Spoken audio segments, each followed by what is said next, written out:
13, 7 veces. Sí, señor. ¿Para qué? Si sale así como usted dice, Sí. usted me entiende, yo lo absuelvo a usted. Súmeme. 13 veces. 13 veces.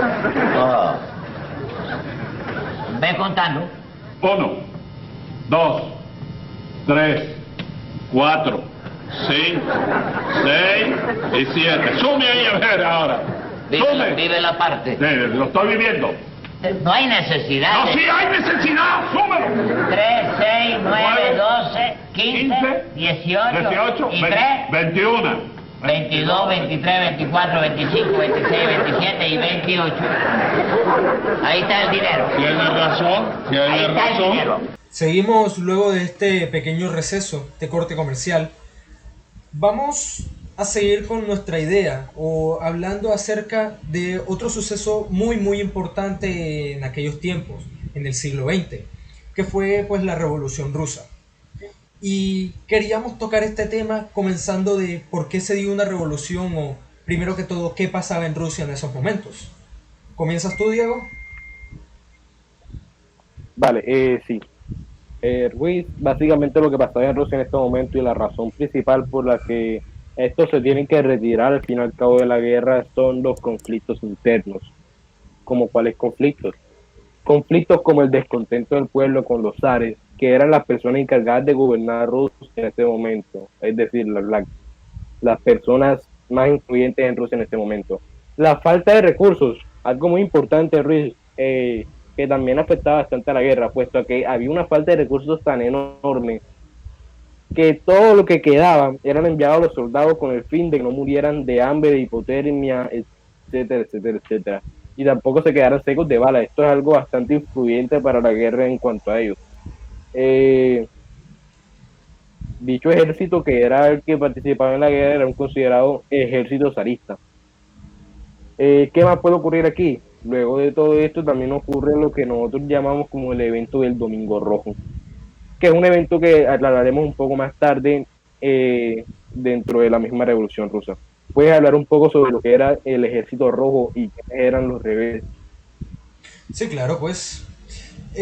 Refiriéndonos al Ejército Rojo, eran todas aquellas fuerzas que lograron armar todas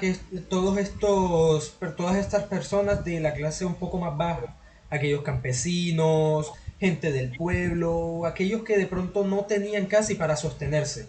Como pues la situación estaba tan mala en Rusia, daba pie para esto.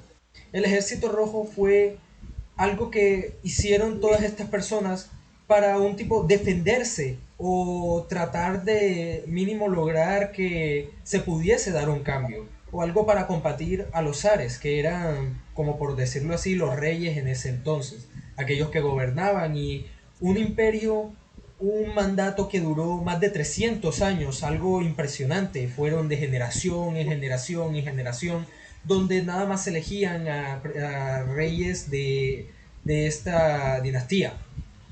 Entonces se dio un evento llamado el Domingo Rojo y no nada llamado por alguna gracia ni por de pronto un chiste, sino que fue un suceso que ocurrió un domingo, que fueron muchos protestantes a los centros de Rusia. ¿Para qué? Para exigir un poco de igualdad. Aquello de que les dieran de pronto algo de cobijada, de pronto algo de carbón para encender sus leñas y no morir de frío en ese país tan helado como es Rusia. Pero, ¿qué pasó? Los zares enviaron a un ejército y todo esto se convirtió en una masacre.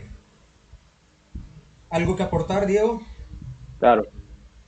Vale, sí, Ruiz, tenemos que aportar algo también bastante importante, que quiénes eran los líderes de este Ejército Rojo, ¿no? De esta revolución, que al fin y al cabo eran los encargados de guiar. El líder máximo, la cabeza máxima del Ejército Rojo era Vladimir Lenin, o Vladimir Lenin, como se conoce. En su mente implantadas ideas igualistas o comunistas, como las conocemos nosotros, las cuales buscaban una igualdad, lógicamente, para todos los bandos o jerarquías que se podían ver, es decir, que había la igualdad para que la gente pobre tuviera más y la gente rica tuviera menos para que los pobres tuvieran más.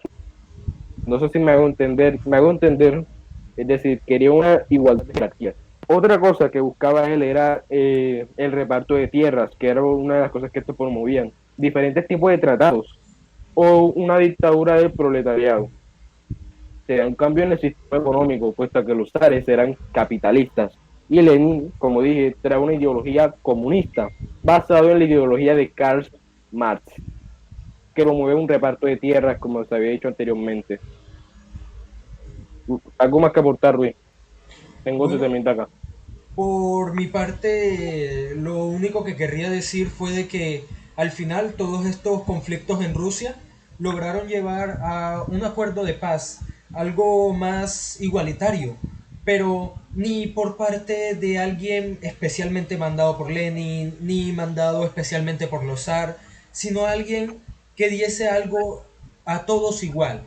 Un pueblo de pronto más igualitario, de pronto que no se quitara el total de las tierras de aquellos zares, sino que de pronto se repartiesen más las tierras y los recursos.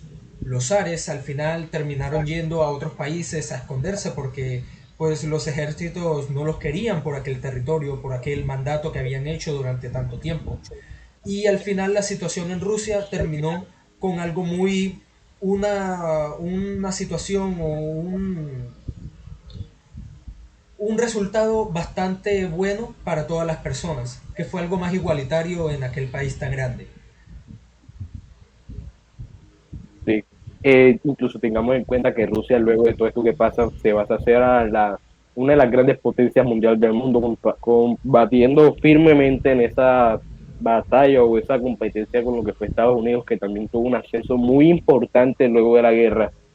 Eh, y claro, ¿quién fue la persona que trajo a Rusia hasta estos puntos? Muchas personas, pero es destacarle al líder, Joseph Stalin, que fue un discípulo de una forma bastante anormal o bastante rara de llamarlo de el señor Lenin, puesto que él no era el encargado de suplantarlo, era otra persona llamado León Trotsky, pero por diferentes motivos, además de la muerte de este mismo, el mismo Joseph Stalin es el que asciende el poder y podríamos decir que él es el encargado de llevar a Rusia hasta donde está hoy en día, además de otros líderes y otras personas bastante influyentes para su historia.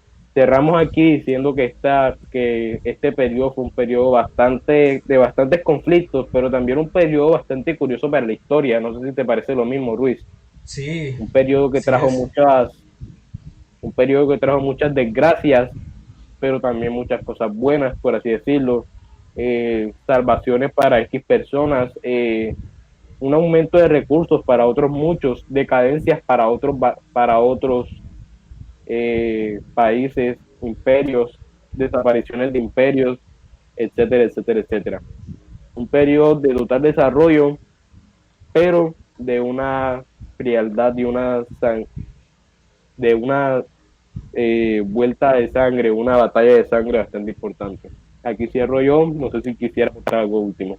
No, la verdad es que me parece, concuerdo bastante contigo en lo que dices. Pienso de que fue un periodo donde tanto de que se llevó algo bastante sangrío, algo bastante frío y que quedaron muchas zonas en decadencia, zonas donde ya no era lo habitable o donde ya no había como estaba antes. Pienso que aunque hubieron bastantes problemas, se llevó más que todo a una solución para el resto del mundo. Y me pareció un proceso que aunque largo, tedioso y bastante duro, algo que era necesario y que fue bueno para el mundo. Concuerdo. Bueno, Bueno, pues cerramos aquí. Muchas gracias por lo que escucharon, si prestaron atención.